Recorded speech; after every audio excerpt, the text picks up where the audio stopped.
Matthew 25, Parable of the 10 Bridesmaids. Then the kingdom of heaven will be like 10 bridesmaids who took their lamps and went to meet the bridegroom. 5 of them were foolish, and 5 of them were wise.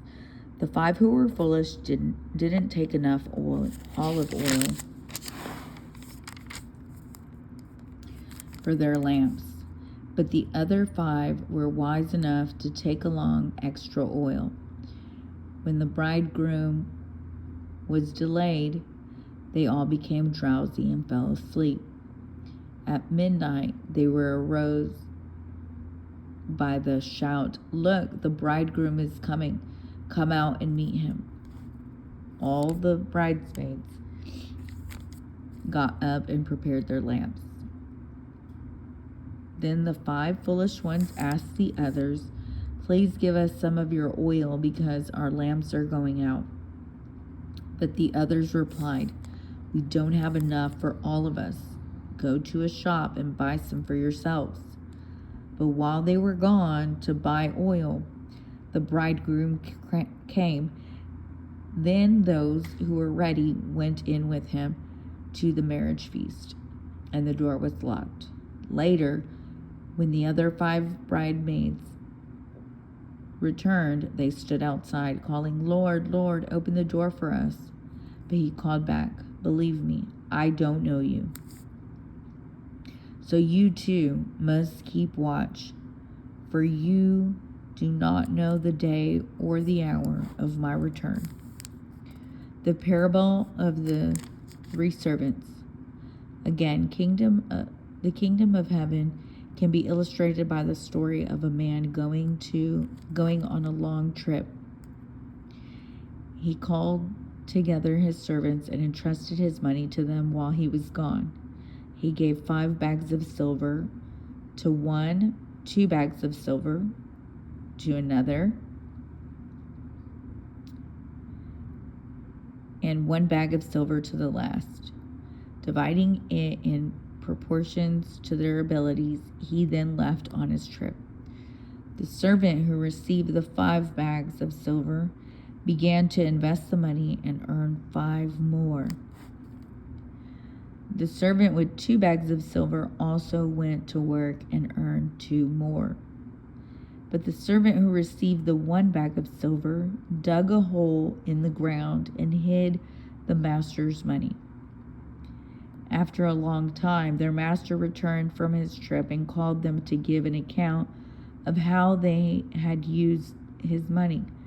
The servant to whom he had entrusted 5 bags of silver came forward with 5 more bags and said, "Master, you gave me 5 bags of silver to invest, and I have earned 5 more."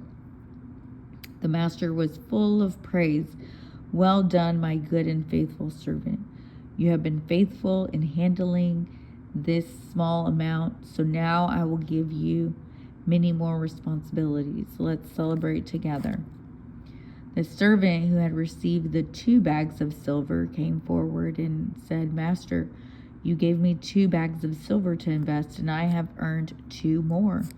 The master said, "Well done, my good and faithful servant. You have been faithful in handling this small amount, so now I will give you many more responsibilities. Let's celebrate together."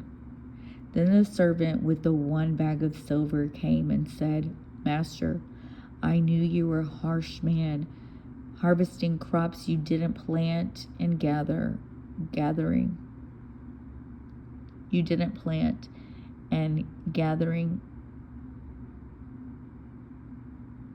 crops you didn't cultivate. I was afraid I would lose your money, so I hid it in the earth. Look, here's your money back." But the master replied, "You wicked and lazy servant. If you knew I harvested crops I didn't plant and gathered crops I didn't cultivate, why didn't you deposit my money in the bank? At least I could have gotten some interest on it." Then he ordered, "Take the money from this servant and give it to the one with the 10 bags of silver.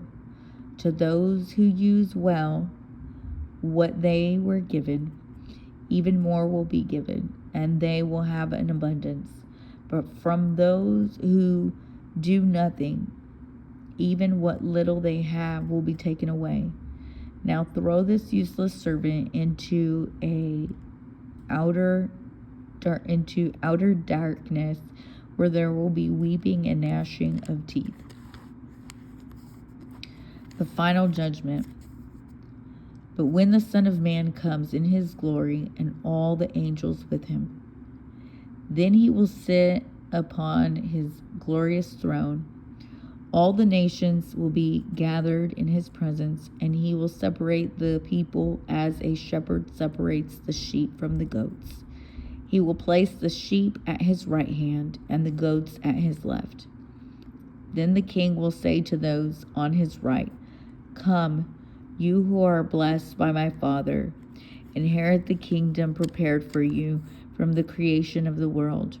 For I was hungry, and you fed me. I was thirsty, and you gave me a drink. I was a stranger, and you invited me into your home.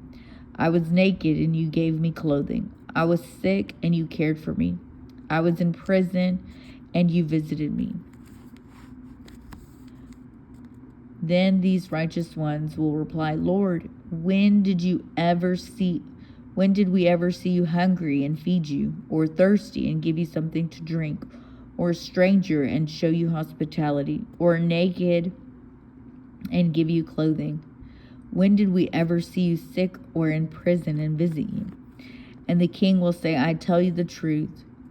When you did it to one of the least of these, my brothers and sisters, you were doing it to me." Then the king will turn to those on the left and say, "Away with you, you cursed ones, into the eternal fire prepared for the devil and his demons. For I was hungry, and you didn't feed me. I was thirsty, and you didn't give me a drink. I was a stranger, and you didn't invite me into your home. I was naked, and you didn't give me clothing. I was sick and in prison, and you didn't visit me." Then they will reply, "Lord, when did we ever see you hungry or thirsty or a stranger or naked or sick or in prison and not help you?" And he will answer, "I tell you the truth. When you refuse to help the least of these, my brothers and sisters, you are refusing to help me." And they will go away into eternal punishment, but the righteous will go into eternal life.